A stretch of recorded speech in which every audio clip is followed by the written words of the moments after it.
crest. So if you go antispheric spine, go 5 centimeters cranially and caudally, or posteriorly. Again, do a tap block there, you find both the nerves in the same plane. And you're sure to catch the nerve. So, knowing the surgical anatomy is very, very important. Second thing is failure to understand that blocks do not actually cover visceral pain. For bones, it's fine. You do a very good femoral block, orbital fossa block, obturator lecticulitis, you've done all the blocks, block the whole leg. You can do the surgery. Okay. There's no visceral component to it. Okay. It's all somatic. Blocks are very good for somatic pain. But if for the abdominal surgery, the muscles, yes, they will take care of that. Parietal, peritoneum, yes. Like a visceral, no. You need to give something for the visceral pain. You can actually take out the intestine from a patient and you can actually cut it without pain. It doesn't hurt. Visceral pain comes from stretching, distension, from ischemia, from inflammation. Okay, if the surgeon has done a good job, then only pain comes from inflammation. Okay, you need to give anti-inflammatories. And we've seen that if you actually give dexamethasone, which is an anti-inflammatory, extends your duration of your block, your local anesthetic, prevent post-hypnosis and vomiting. Oh, it is a fantastic drug, isn't it? It's like a silver bullet. Okay, it is. Okay, it is fantastic. Okay, you give dexamethasone to the patient. Okay, don't give as a bolus. It hurts, and it can cause patients who are awake, cause perineal discomfort and itching. It can cause pain. Okay, so be careful when you do an awake patient. Just dilute it or give it slowly in a 100 ml bag or fluid. Why not non-steroidals? If patients have no contraindication, use non-steroids. Use diclofenac. So giving that, if you want to use a little bit of opioids during there, you don't actually have to give them 100 micrograms of fentanyl or 200 micrograms of morphine or what 10 milligrams of morphine. Okay, you can actually just give small doses, dilute your fentanyl, 100 micrograms, and actually give small boluses when you suspect there is going to be some amount of discomfort for the patient. Third thing, failure to use multimodal anesthesia. Okay, you did a surgery under spinal anesthesia. Very happy because you will disappear after the patient left in the recovery. You left a very comfortable patient. Recovery nurse is also very pleased. Dr. Malik is fantastic. He's the best anesthetist in the world. Gives us a totally pain-free patients. One of the ward nurses said, "This is very Dr. Malik." He sends us patient who was screaming in pain. Because once the spinal wears off, patient is going to be in pain. You need to start your multimodal analgesia in the theater. After giving spinal anesthesia, how many of you actually think of giving these patients paracetamol, IV paracetamol? How many would like to give them something like IV diclofenac or dexamethasone? Give it. Start it there. Okay. And you prescribe these patients. Okay. A very good anesthetist, okay, came to me. I won't give the name. Okay, came to me. We were doing a workshop at Ames on 28th and 29th on the weekend. He said, I do a lot of these orthopedic cases. Okay, and same complaint, like I was talking to Malik, he said, these patients actually get beautiful analgesia, 14, 16 hours, 18 hours, they're fine, and then bang, it's gone, and patient is screaming on the ward. So they wake up from the sleep with pain. He said, what do I do? I asked him, I said, what do you actually give these patients? I mean, are you not prescribing any kind of, he said, no, I don't prescribe. But why do you prescribe? Because if the patient is pain-free, he's not going to ask for analgesia. If you're going to ask, okay, written up for morphine IM or tramadol oral, and when patient feels pain, when the pain comes in, by the time your pain relief starts working, it's beyond that. You need to start it even before the pain the nerves wear off. So start multimodal analgesia very, very early. Okay. So it's not just your blocks. Your blocks are fantastic. They will work. But the nurses in the ward will curse you if you don't start them on multimodal analgesia. Like for example, for orthopedic pain, it is important that the first 3 days, you need to actually cover the pain regularly. After 3 days, they can put them on whatever you like. The orthopedic pain remains for 3 days. After that, it's gone. Until unless, again, the orthopedic surgeon screwed it up, there's infection or bone alloy or things like that. Yeah, not, if everything has gone fine, this is being seen by us, okay, by 3rd day the pain is gone. Whatever you do, you may not even do blocks. Okay, you didn't do blocks, you actually gave them multimodal analgesia. Okay, see them after 3 days, they won't feel any pain. It's not there. You say, I'm fine with just paracetamol. Okay. So give multimodal analgesia when you go. So why do loss of resistance block fail? I have already explained to you. Okay, one is to understand the cushion effect. If you don't prevent the cushion effect, okay, you are more likely to deposit local anesthetic in the wrong space. So use that, use needle through needle technique, or when you're peeing, you actually go through the skin. You can, there are other techniques as well. In elderly patients, we have very lax skin. What you can do, you can actually pinch the skin. Pinch the skin, go through the skin, and then you're straight onto the patient. Okay, so you can do that.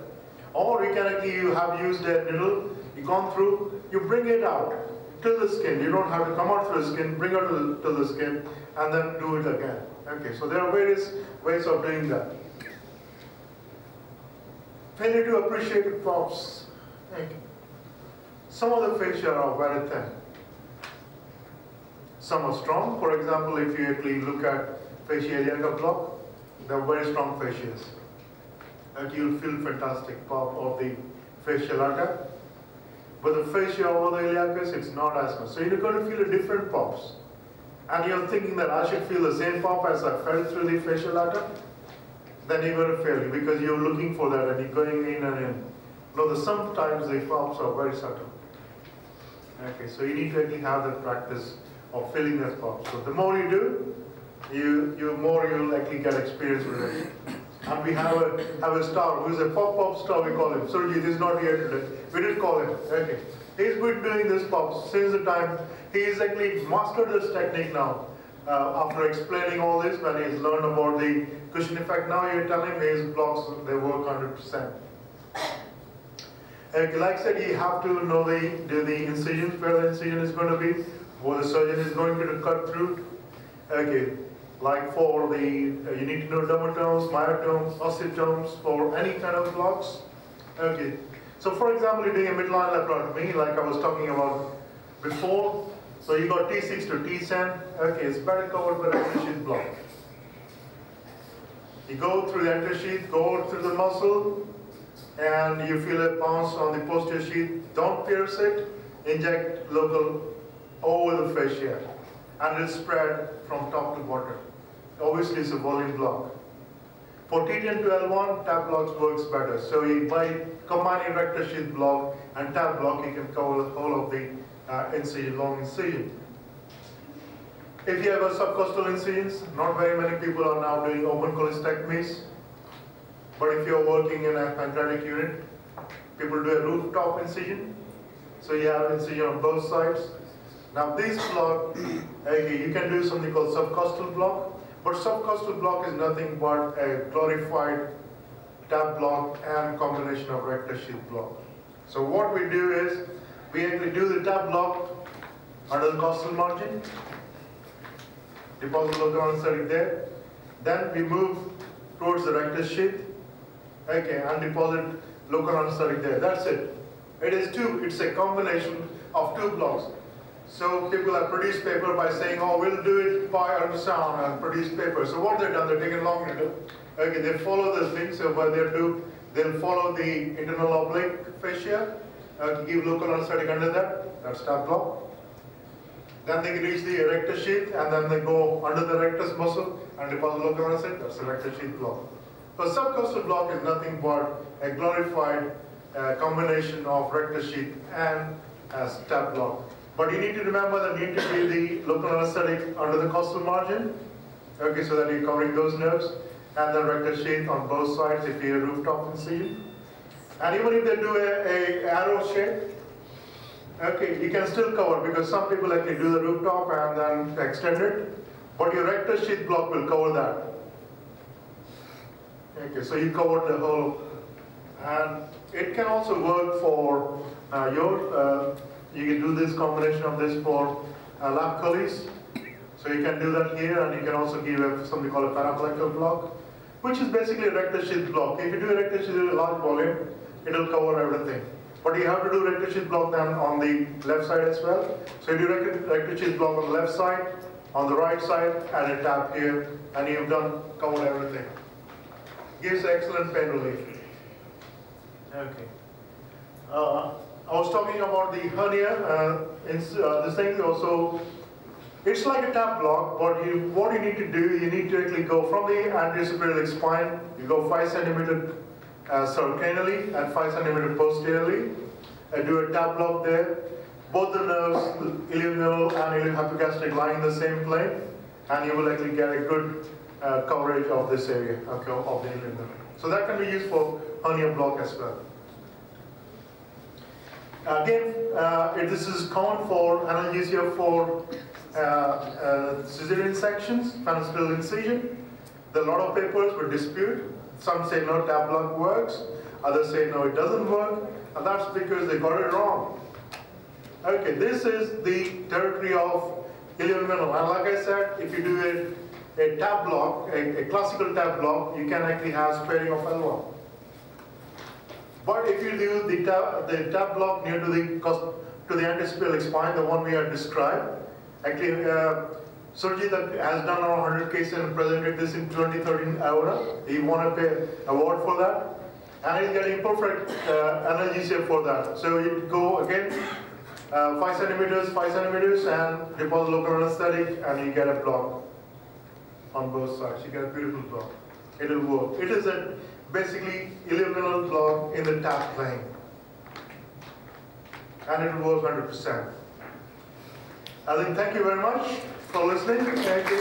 Any questions?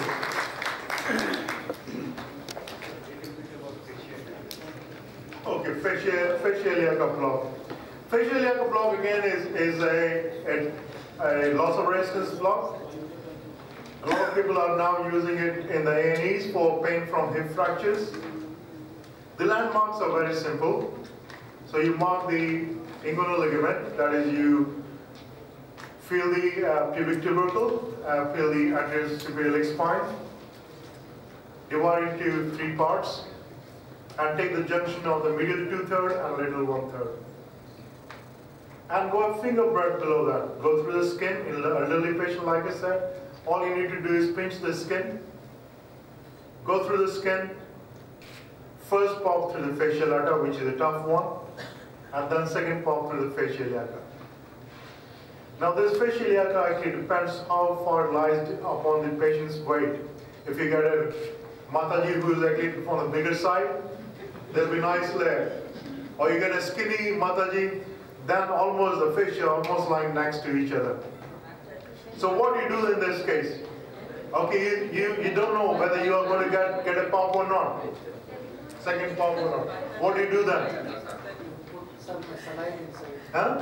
You inject some saline inside. You can? Okay, yeah. So you can actually do that. So you do is that you do something like what is done in ultrasound. So you do a dissection. So you deposit local anesthetic under the fasciolata. Okay. But will it work? How do you know you're not gone through the fascia iliac as well? That's fine. You'll get a block then. Good. But then you'll still try to go deeper. And you go on to the other side. Then what do you do then? Okay. Then the trick is actually not going perpendicular. Normally if you go perpendicular, so you got 2 layers, so you go bang into the tube, okay, because they're close by. But if they're far off, like good Mataji, well healthy Mataji, then it can actually get tube pump because there are a lot of fat there as well. Okay. So if we got thin Mataji where both layers are there, then you